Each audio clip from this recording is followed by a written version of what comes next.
In the autumn of 1858, on a wooded ravine in Maryland, just outside the city of Washington, a young engineer named Alfred L.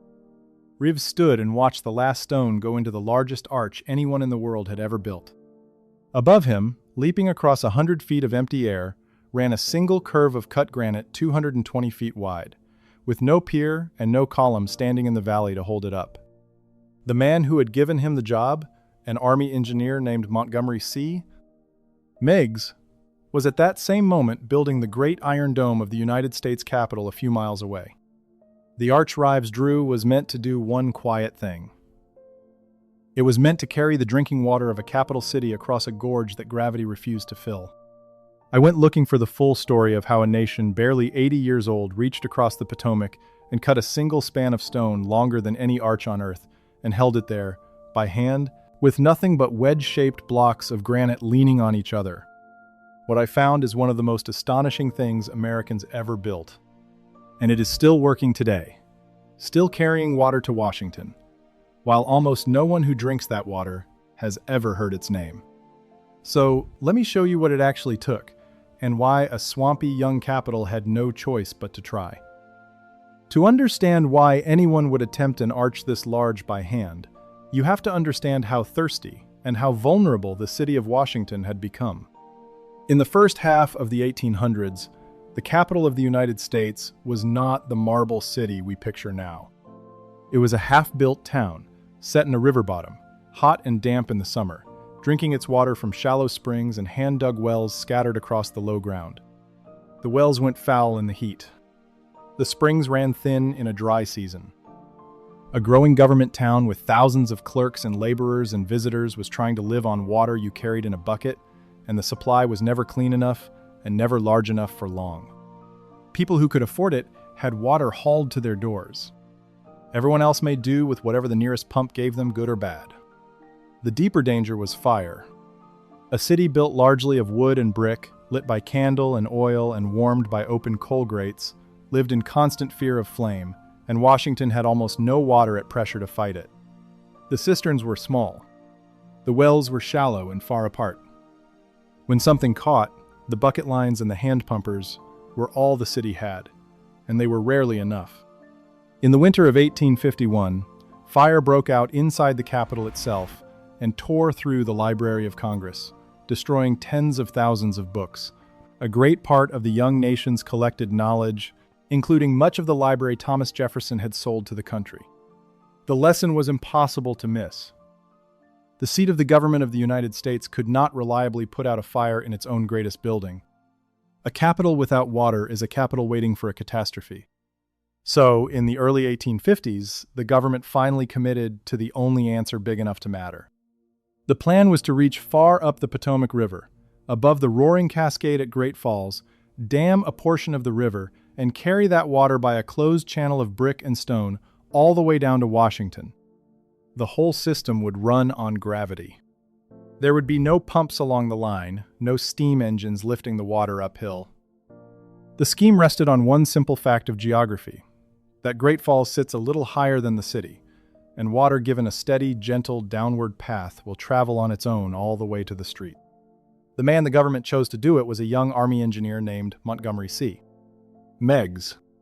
Meigs had graduated fifth in his class at West Point in 1836, a man of fierce energy and exacting standards, and by the early 1850s he was one of the busiest engineers in the country. Beginning in 1852, he was placed in charge of the Washington aqueduct, and almost at the same time, in 1853, he was given the enormous job of building the new wings and the great cast-iron dome of the United States Capitol. So picture the scope of this one man's work. While he was raising the dome that has stood over the Capitol ever since, he was also drawing the water that the Capitol would drink. He built both the symbol of the city and the system that kept it alive, in the same years, with the same hands, on the same plans. Meigs walked the ground above Great Falls and laid out his system. He would build a diversion dam on the Potomac, just above the falls, to push a share of the river into his works. He would build a gatehouse there to control the flow, a stone chamber with gates that could open and close the throat of the whole aqueduct. And from that gatehouse he would run a conduit about 12 miles long down to the edge of the city, a tunnel of brick and stone 9 feet across, lined inside with 3 separate rings of brick laid, so the water met almost no resistance. That conduit would carry the water by gravity to a great holding basin called the Dalecarlia Reservoir at the district line, and from there on to the Georgetown Reservoir and out into the streets. The grade he chose was almost unbelievably fine. The water fell about 9 inches in every 5,000 feet, a slope so gentle you could barely see it, gentle enough to keep the water from racing and tearing the brick apart, and firm enough to keep it moving and fresh the whole 12 miles.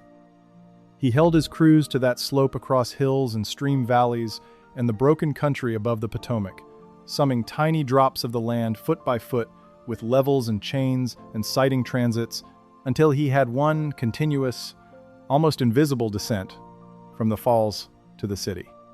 The work above Great Falls was its own long struggle. The diversion dam on the Potomac took years to build, raised across a powerful river in a rocky gorge, and the original structure was under construction from about 1857 into the early 1860s. The gatehouse beside it, the stone chamber that fed the conduit, was finished and in operation by about 1862. The line came alive in stages rather than all at once. A first portion of the aqueduct began carrying water as early as the 3rd of January, 1859, when the upper part of the system was opened, and the Potomac first ran into the conduit. Even though the Great Arch at Cabin John was nowhere near complete and the temporary works had to stand in for the unfinished bridge. So for several years the city tasted what the aqueduct could do, while the hardest single piece of it, the leap across the ravine, was still being fought for stone by stone. The men of the 1850s were used to that pace. A great public work in those years was not poured in a season. It was cut and hauled and set across a decade, through every winter, through every shortage of money, with the end always somewhere over the next ridge. If the idea of moving a river by hand is the kind of history you came here for, I want to tell you that the story that opened this whole American age of water and stone, the Erie Canal that proved a young country could carry water across the land with shovels and wheelbarrows, is now a book, the full, illustrated account of how it was dug across New York before the machines existed. You can scan the code on your screen and start reading it tonight. But there was one place on the whole line where the ground simply would not cooperate, and it produced the single most astonishing piece of the entire system. A few miles short of the city, the conduit had to cross a deep wooded ravine cut by a stream called Cabin John Creek. The gorge dropped a full 100 feet from rim to water. The aqueduct had to keep its gentle, unbroken slope right across that gap without losing an inch of grade, because the moment the water dipped and rose again, the whole gravity scheme was finished. The plain answer in those years would have been a long line of stone piers marching down into the ravine and back up, a viaduct of many small arches stepping across the bottom. Meigs and his young assistant chose something far bolder. They decided to leap the entire valley in a single arch. The young assistant was Alfred L. Rives, and his story sits at the heart of this bridge. Rives had been trained at the École des Ponts et Chaussées in Paris, the School of Bridges and Roads, the finest engineering school in the world at that time. Meigs took him on as a close understudy in 1855 and recognized in him a rare gift, and in 1857, Meigs put the young man in direct charge of the Cabin John crossing. It was Rives who worked out the daring shape of the single great arch, a flat, low, sweeping curve that engineers call a segmental arch, a piece of a circle rather than a tall half-round. A flat arch like that is far harder to build because it pushes outward against its supports with tremendous force, but it lets a single span reach much wider than a tall arch could. Rives drew the whole thing, and at the center of his work were 131 wedge-shaped stones, the voussoirs, each one cut to a slightly different angle so that when they were all set in place and locked together, they formed one continuous, self-supporting curve of granite across the gorge. The numbers of the thing they built are worth saying slowly, because they are hard to believe. The main arch spanned 220 feet from one stone abutment to the other, leaping the whole ravine in one curve, with nothing standing in the valley beneath it. The arch rose about 57 feet from its base to its crown, a low, flat, beautiful sweep. The crown of the bridge stood roughly 100 feet above Cabin John Creek at the bottom. The whole structure ran about 450 feet long and around 20 feet wide. And here is a detail almost no one knows. The flat outer faces you see are not the whole story. Hidden inside the stone, concealed behind the spandrel walls, the engineers built a series of smaller arches, 5 on the Washington side and 4 on the Cabin John side, that quietly carry the weight of the roadway down into the Great Arch and the abutments, so that the structure is far lighter and far stronger than the solid mass it appears to be. It looks like one enormous slab of stone. It is actually a careful, hollow, deliberate machine for moving force down into bedrock. It is worth standing inside the choice ribs made, because it was a quiet act of daring. The safe, ancient way to cross a deep valley with water was the way the Romans had done it for 2,000 years, a long row of tall, narrow, half-round arches marching across the bottom on piers, each one a modest reach, the whole weight stepped down into the floor of the gorge again and again. That method was proven and forgiving, and it was exactly what most engineers of the 1850s would have drawn for a ravine 100 feet deep. Rivs refused it. He chose instead to put nothing at all in the valley. No pier, no column, no foot of stone touching the bottom of the gorge, and to throw the whole crossing over in one flat, segmental leap. The reward was a single clean span and a clear ravine beneath it. The price was the hardest kind of arch to build, because a low, flat arch drives a far greater outward thrust into its abutments than a tall arch does, and if the rock at either end gave way even slightly, the whole curve would spread and fall. So everything depended on the 2 great abutments, the masses of masonry buried in each bank that had to take that enormous sideways push and hold it forever. Rives sized them to the force, the masons set them on solid rock, and the gorge below was left empty, exactly as he intended. To stand under the bridge today and see 100 feet of open air with one stone curve overhead and not a single support beneath it is to see the gamble he won. The stone itself came from 2 places, and the choice of each was deliberate. The main arch ring, the band of voussoirs that does the real work of holding the span, was cut from hard granite quarried in Massachusetts, far to the north. Those heavy blocks were shipped down the coast by sea to Georgetown, loaded onto barges in the harbor, and brought up the Chesapeake and Ohio Canal along the Potomac to a landing near the work, then hauled the last distance to the gorge. The rest of the bridge, the secondary ring and the long sweeping side walls, was built of a warm red sandstone cut at the Seneca Quarry only a few miles up the river, the same Seneca sandstone that gave the Smithsonian Castle its color. So the arch you see is 2 stones at once, the pale northern granite carrying the load and the red Maryland sandstone wrapping the rest, a hard core in a softer skin, each chosen for what it did best. Now, think about how you actually build an arch that has no support under it.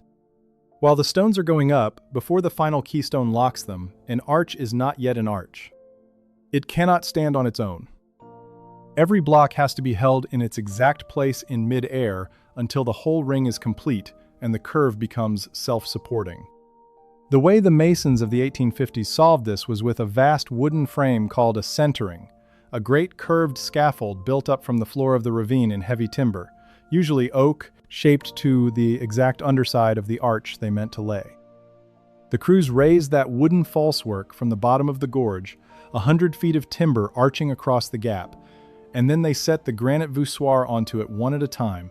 Each huge wedge, lifted by block and tackle, swung out over the valley, lowered into its place on the wooden curve, and bedded in hydraulic cement that would harden even in the damp. Stone by stone, the granite ring crept out from both abutments toward the middle, riding on the oak, until the 2 halves met at the crown and the final keystone dropped into the gap and locked the whole span solid. It is hard to overstate the patience and the nerve this took.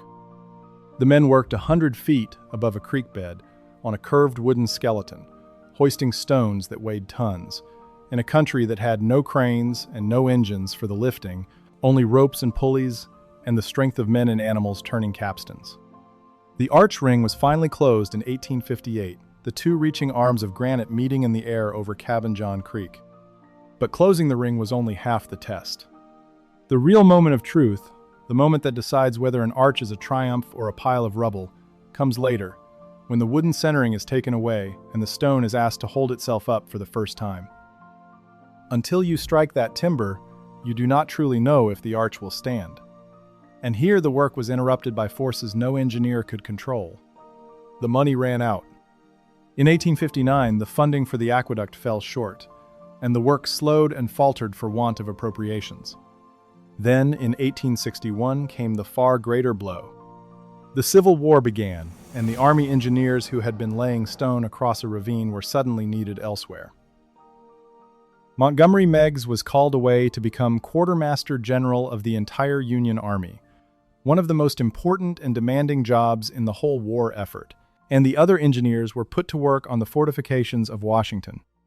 Alfred Reeves, the young man trained in Paris who had designed the greatest arch in the world, made the other choice. He went south and joined the Confederate engineers.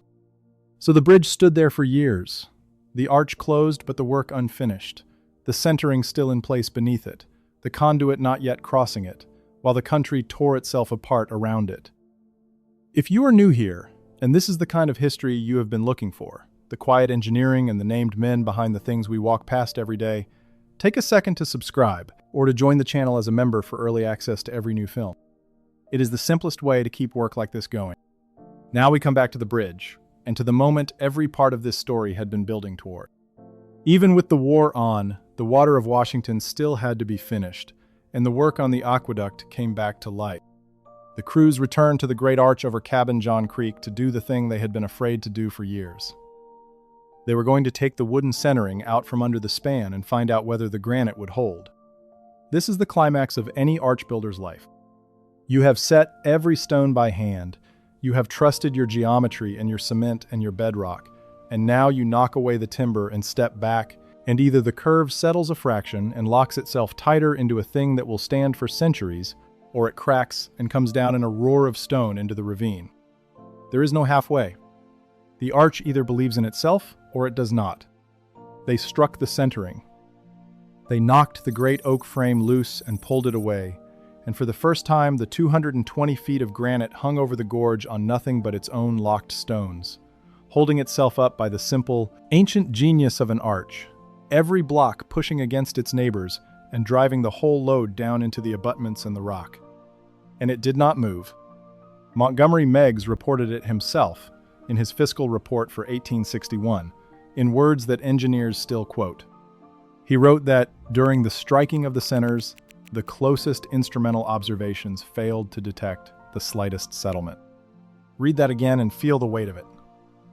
The longest masonry arch ever built, 220 feet of stone over a 100-foot drop, set free from its scaffolding, and the most careful instruments they had could not measure it, sinking even a hair. Not a fraction of an inch. The arch simply stood, exactly where Reeves had drawn it and the masons had set it, as if it had always been there. That is what a perfect arch does. It accepts its own weight and turns it into strength. The aqueduct finally crossed the finished bridge in November of 1863, when the last temporary pipe was removed and the Potomac water ran across the great arch on its way to the city for good. The bridge itself was substantially complete in 1864.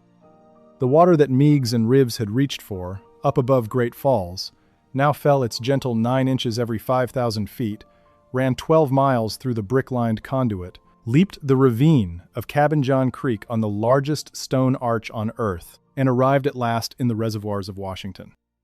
A capital that had drunk from foul wells and watched its own library burn now had clean water by gravity, brought across a gorge on a single curve of hand-cut stone.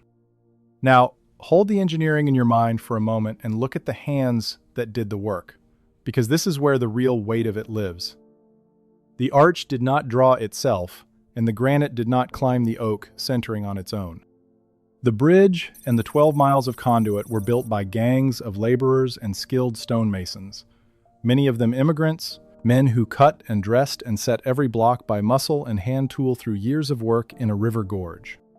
The stonecutters who shaped the voussoirs were craftsmen of a high order, men who could take a rough granite block and work it down to a wedge that would seat against its neighbor to within a fraction of an inch, because the whole arch depended on that fit. Below them worked the laborers who hauled and lifted and mixed the cement and turned the capstans that raised the stones.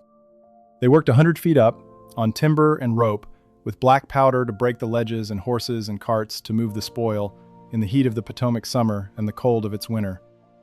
I want to be careful here, because it would be easy to make this sound romantic, and the men who did it would not have called it romantic. Setting heavy stone high above a ravine, breaking rock with powder, working on a wooden centering over a 100-foot drop, all of it was dangerous work that killed and maimed men in numbers, the records only partly captured. For most of those workers, the ledger gives no name, only a number. They were hired, counted, paid by the day, and replaced. The two famous names carved into this story, Meigs and Rives, are the names of the men who designed and directed it, and they deserve their place. But the thing itself, the actual stone in the actual air, was set by the hands of men whose names the record did not keep, and the strength of that arch is their work as much as anyone's. When the centering came down and the span did not settle a hair, that flawless result was the proof of their craft.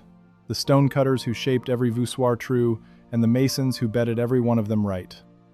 There is one more human thread in this bridge, and it is a quiet one. When the arch was finished, Montgomery Meigs wanted the men who made it remembered in the stone itself, and in 1861 he ordered the names carved into a tablet on the bridge, including the name of his brilliant young assistant, Alfred L. Rives. But by the time the war ended and the bridge was complete, Rives had gone south and served the Confederacy, and his name was quietly taken off the tablet and replaced with two Latin words, Esto Perpetua, which mean let it last forever. So the man who designed the longest stone arch on earth had his own name erased from the thing he designed, and in its place went a wish for the bridge to stand for all time. It is a small, strange human footnote to a great work, and I leave it there as a footnote, because the bridge is bigger than the quarrel, and the stone does not care who carved which name. The arch has outlasted all of them. What that single arch represented, beyond the water it carried, was a claim about what a young country could do with stone. For decades, the great masonry arches of the world had been the work of old empires, the Romans and the engineers of Europe who had centuries of cathedral and viaduct behind them. And here was the United States, not even a century old, in the middle of a civil war, setting the longest masonry arch on the entire planet across a creek in Maryland, and setting it so well that it did not settle a measurable fraction when the supports came down.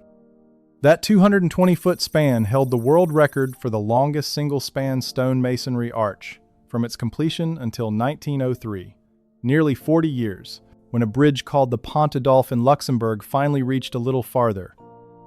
For 2 generations, the longest stone arch on Earth stood not in Rome or Paris, but on the road outside Washington, carrying a city's drinking water, built by American hands.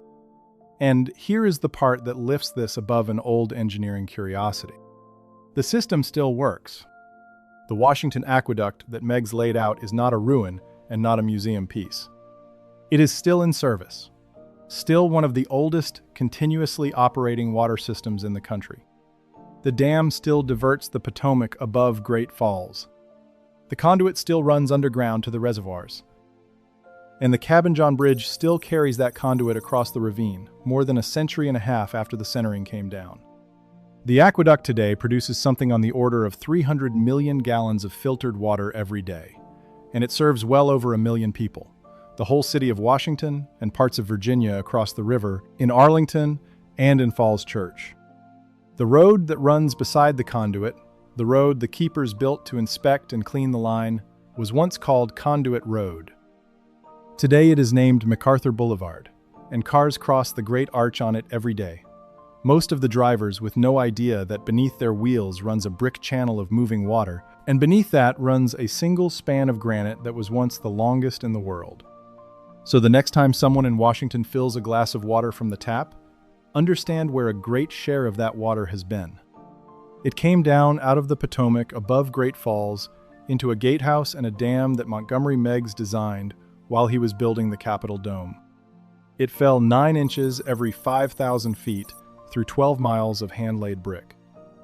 And somewhere on its way to the city, it crossed a wooded ravine on a flat curve of granite 220 feet wide, designed by a young man trained in Paris whose name was erased from his own masterpiece, set stone by stone on a wooden frame by masons, the record mostly forgot. And it has been making that crossing, without a pump and without a pier in the valley, since the years of the Civil War. Behind the Great Arch was a second, quieter achievement that finished the job, the part nobody photographs. The water that reached the Dalecarlia and Georgetown reservoirs still had to get into the houses, and so the city laid down a web of cast iron pipe beneath the streets to distribute it, the ordinary plumbing that turned a gravity conduit into running water at a tap. For the first time, the capital had clean water in quantity, water at pressure for the fire companies, water that did not have to be hauled by the bucket from a fouling well. The disease that had haunted crowded cities loosened its grip where clean water spread, and the constant terror of fire eased when the hydrants finally had real pressure behind them. A column of stone in a Maryland gorge quietly changed what it meant to live in Washington. And the influence ran well past Washington itself. The Cabin John arch became a thing engineers around the world studied and measured, a proof that a flat segmental arch of great span could be built and would stand. It showed American builders that they could reach for scale that had belonged to the old world, that they did not have to imitate Rome timidly, but could outdo it.